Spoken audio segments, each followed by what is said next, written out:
So yes, okay. Thank you again, Rafaela, for inviting me. I'm an artist based in Seoul, Korea. Um, so I've been practicing art in Seoul for about 13 years.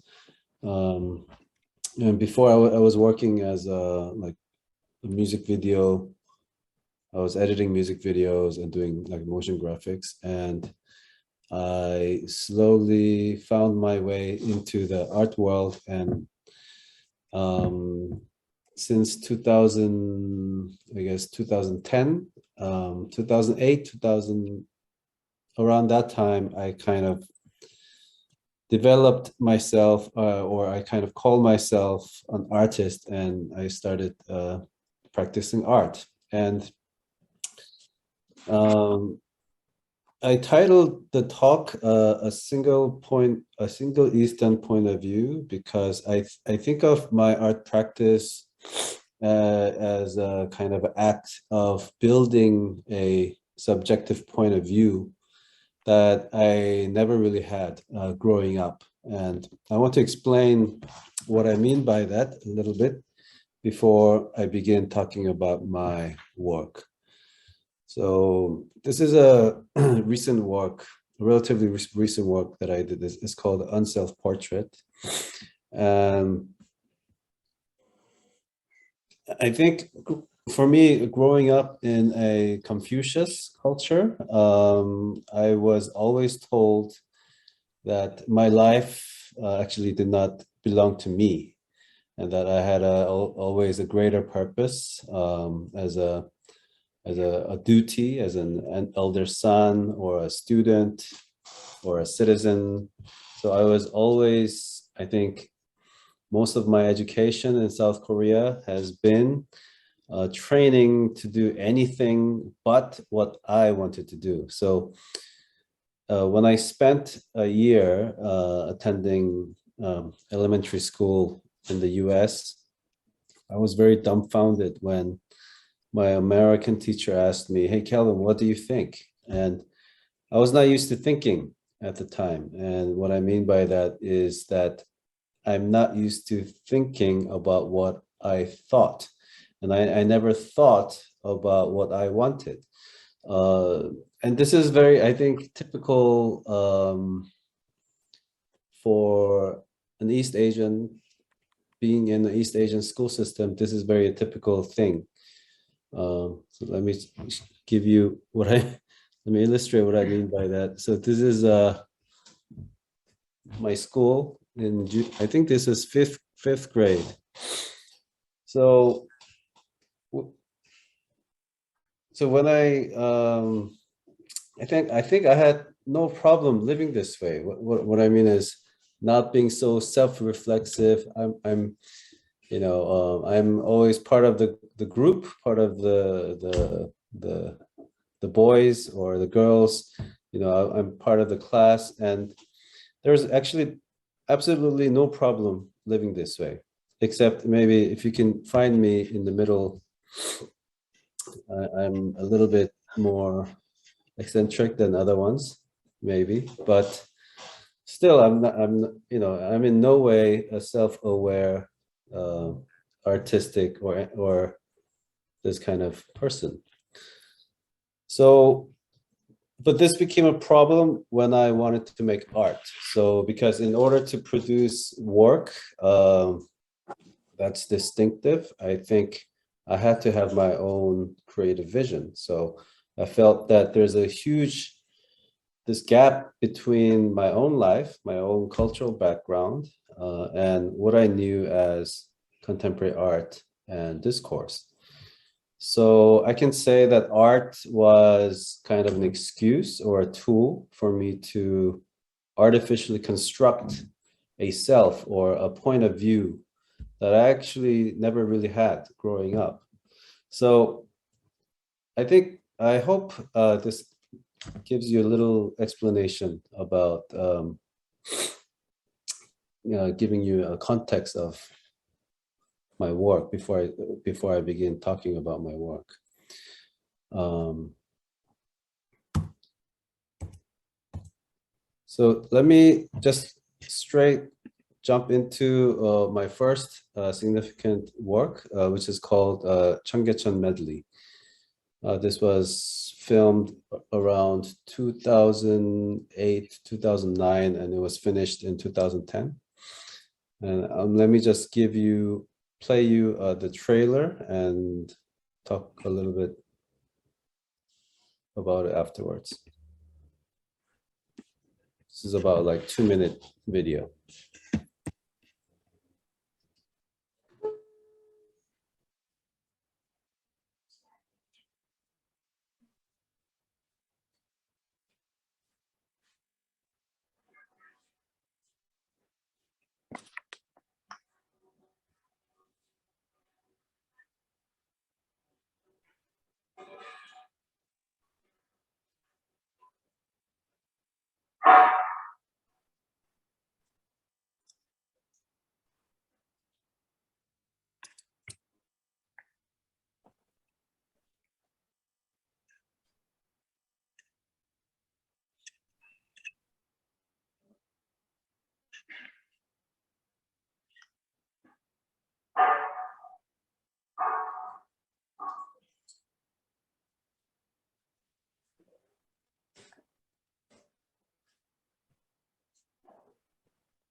So that was trailer for the work called Cheonggyecheon Medley, which was um, finished in 2010. And I made a feature-length film called Cheonggyecheon Medley, and I also made video installation. And just to give you a brief background of how that work came about. So in 2005,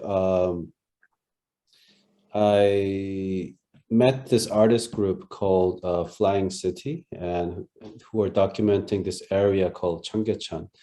Cheonggyecheon is an area of Seoul where a lot of this old factories and small scale manufacturers are located. And so at the time, this area was under a threat of demolition. And this group called Flying City, we were documenting the Cheonggyecheon area in the context of urbanism and like capitalist gentrification and those kind of political agendas. And basically the methodology of the group was an interpretation of a kind of European situationist theory, which argues that human actions are factors of the situation rather than the character of a person. And we were obsessed with creating an archive for Cheonggyecheon, this area, and we moved into the neighborhood and spent a whole year interviewing every store, documenting every mechanical drawings, drawing maps of streets, the buildings, architecture. So this level of rigor and documentation was absolutely off the roof.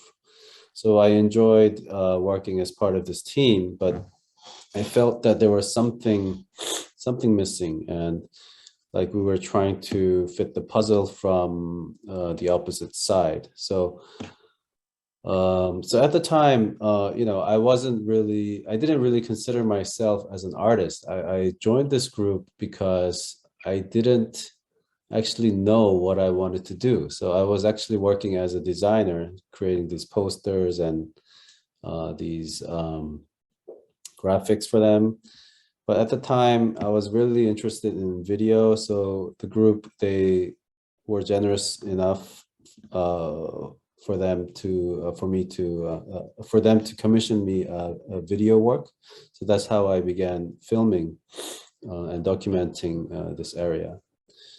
So I thought one of the reason I thought what I was more interested in was this emotional side of the Cheonggyecheon instead of those technical things. And I thought one of the reasons why Cheonggyecheon was always under threat of demolition was because of some unresolved collective emotion of both shame and pride that's associated with this place.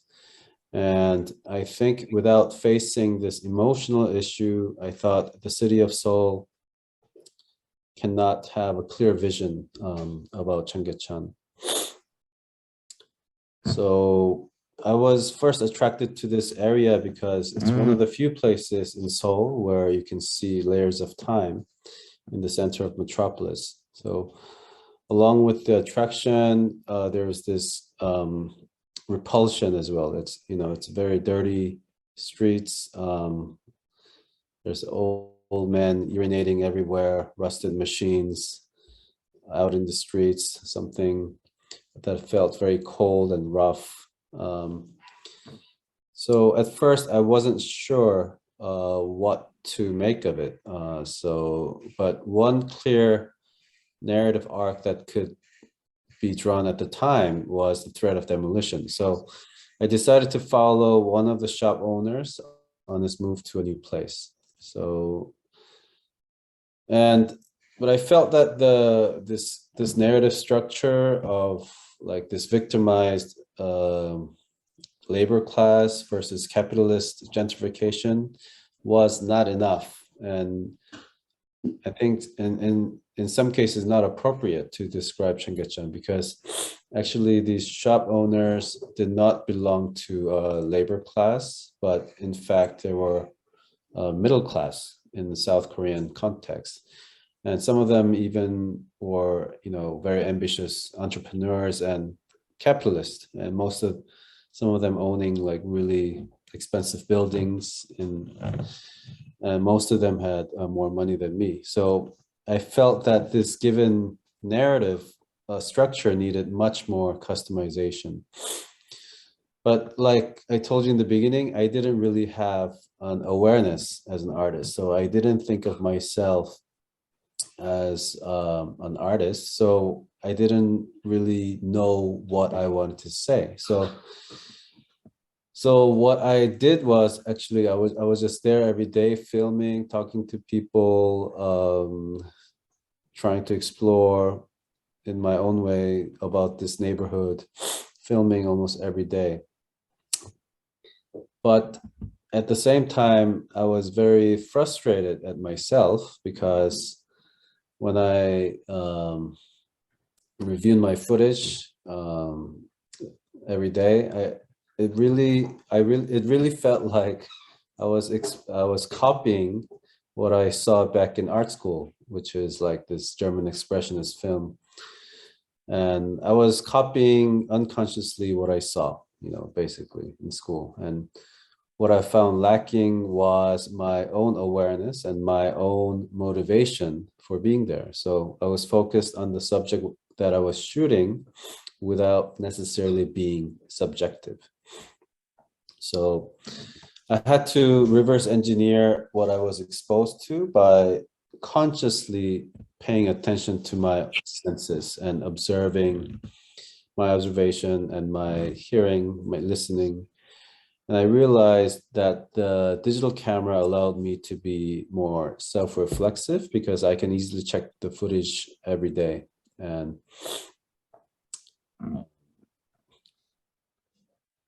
so looking at those footages, I thought about how these images felt and what they meant for myself. So rusted metals and machines felt very cold, rough and rigid, like men of my father's generation who lived through this rapid industrialization. So my frustration towards these kind of macho men of Cheonggyecheon and the kind of old conservative Confucius culture resembled the struggle I had with my own father. So maybe I wanted to understand these old Korean men because I will become, or maybe I am already one myself. So I thought about how my body reacted to this place and this material of metal. So I started to develop, and actually I started developing like skin problem because of course this area, the air quality is very bad. And I was not comfortable there because I could not actually fit in. And sometimes I would have nightmares and I thought maybe my body is a container of all these information and all these unresolved emotion from the previous generation, and that perhaps my own emotion is not my own but from the collective. So it felt like even my nightmares actually didn't belong to me at all, even though they were my own nightmares. So I decided to use this feeling of anxiety to build the narrator, who is very unstable and incomplete. So that was my approach to describing this area called Cheonggyecheon, and that was the my my approach at the time. So after I made actually at that time I thought I was a filmmaker, so I made the film. But I had another chance to exhibit at an art gallery. So I thought about maybe, okay, how do I present what I had into a space? So I thought about many variations, as you can see here, and into a multi-channel video installation like this. And this felt very different than, it felt more liberating because I didn't have that pressure to build like a narrative structure. So to see all these images laid out at once, this was very liberating for me at the time.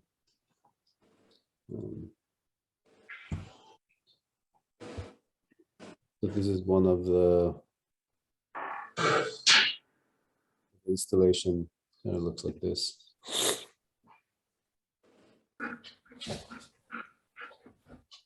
Yeah, so this was the installation version. So I think this came about just by chance, that I would make a feature-length feature film and also a video installation accompanying it. But to me, they're like completely two different pieces.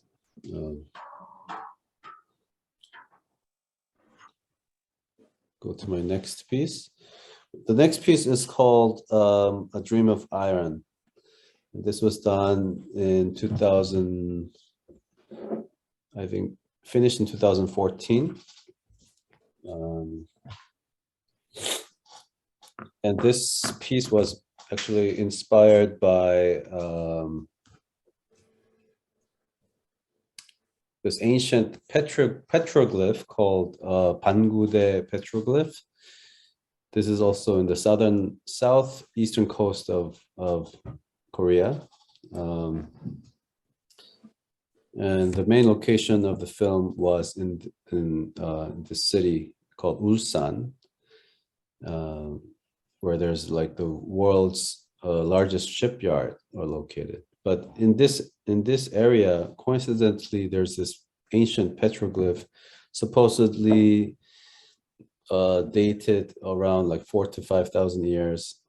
And when I was inspired by this petroglyph, which is called the oldest image found in the Korean Peninsula. So this 10-meter wide rock contains epic images of whales and that of ships, whales, animals, and people hunting them. And actually there's boats somewhere they're described there also. So I made an immediate connection between images of whales and that of giant ships that are built in the same town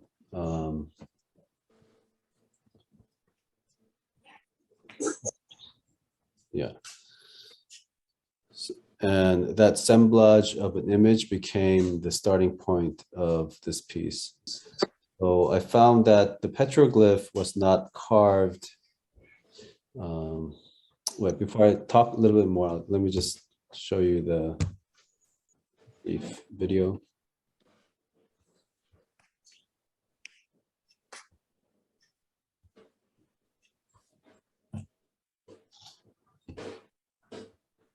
So this is the trailer.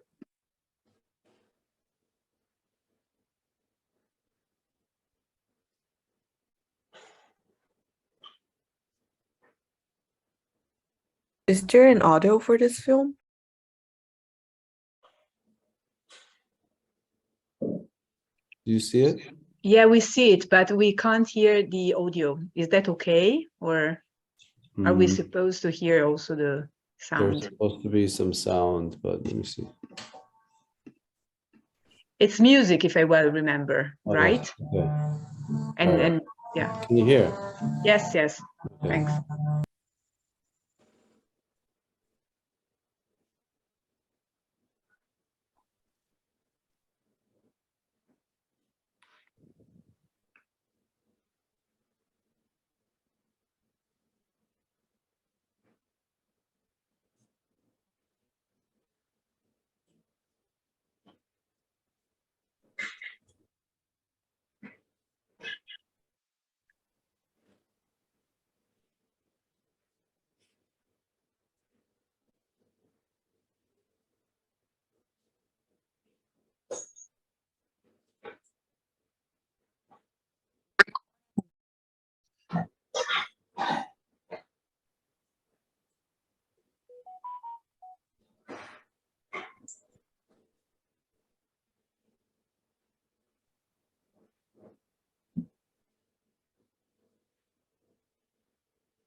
Okay, Kelvin, then the music was again gone. But for those of you who couldn't hear it, and because I couldn't, there is a music as a background. And anyway, as I will explain later on, I will share also the links to those trailers that are available on Kelvin's website. Okay, we can go on. Thank you. Okay, so yeah, so that was what I just showed you was the film version, and this is the video installation, 3-channel version. So I made immediate connection between these images of whales and that of giant ships that are built in the same town, and that assemblage of an image became the starting point for this piece. And I found that the petroglyph was not carved during the hunter and gatherer age, which it describes, but at the dawn of the agricultural age, when people didn't have to hunt and gather. So there had to be a distance in time for people to describe the hunting and gathering age. So this was happening. I mean, there are evidences that support the fact that the petroglyph was carved during the agricultural age. And I thought, hey, so this is maybe what I'm doing. I thought to myself, well, this is kind of similar to what I'm doing now. So I'm kind of making a digital image of the previous generation, which is the industrial age. And I wanted to make a kind of a digital petroglyph looking at the industrial era from the post-industrial era. So I thought that parallel in concept was quite interesting for me as an artist. But formerly, I was focused on two things, which was materiality and the scale. So I imagined if iron had a point of view, what would I look like in the eyes of iron? So that's how I approached filming, like my own emotional approach in filming these material. And I was observing how the steel was made, and I imagined the material of iron having some kind of life. So I don't think my fascination was about the iron itself, but I was interested in the emotion associated with the materiality of iron. So in this case, scale had something to do with space. So when I visited these factories, I felt like my vision was being like ripped, because I've never seen such a huge man-made structure before in my life. So these horizontal and vertical lines felt like they were being warped, as if my vision was being ripped.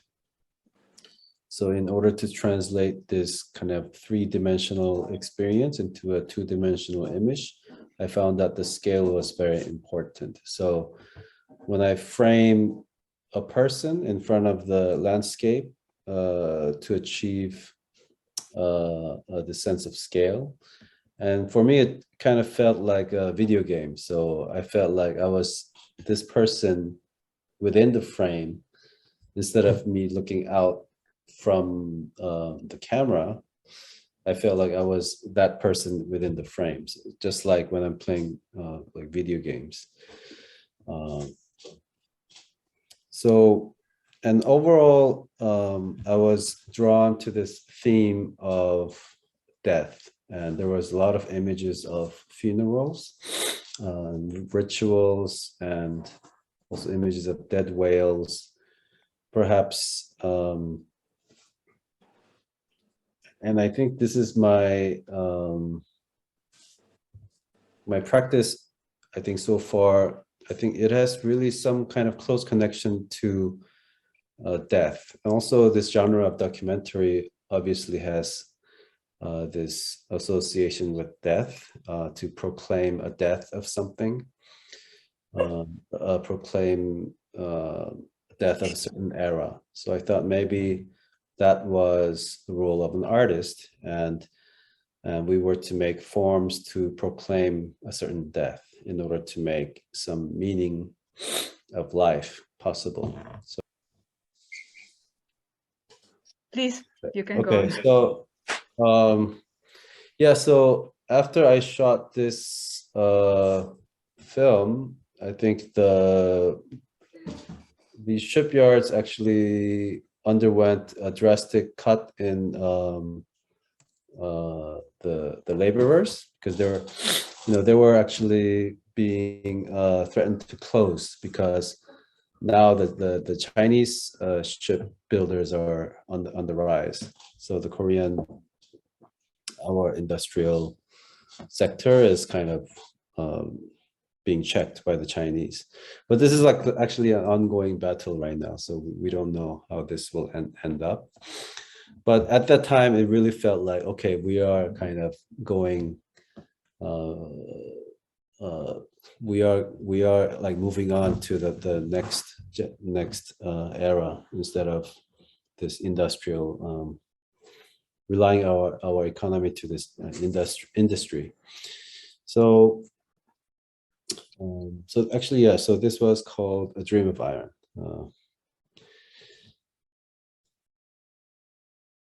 And the next piece, so I went on to make more works like these that are actually inspired by paradoxes and contradictions that I had in my own life. So I think my challenge as an artist is to, especially as an East Asian artist, I think it's to contextualize and construct my own subjectivity to build a relative perspective that's irreplaceably mine. So I think Asians, including myself, we are curious about maybe larger scheme of things and the grandeur narratives and how everything in the universe works. But sometimes we often ignore our own personal emotions. So we sacrifice maybe small stories in order to serve a larger narrative. So I think, yeah, so I think most of my work deals with this theme of individual versus the collective and the emotion associated with being an individual within this kind of collective society or relational society. But so I think still, I think the East Asian system still considers individual as part of the collective. So I think if we can imagine a vision and a voice stemming from our own life, I think, and our own emotion, I think that vision and voice would be far more powerful and meaningful. Yeah, so hopefully I will continue making these works.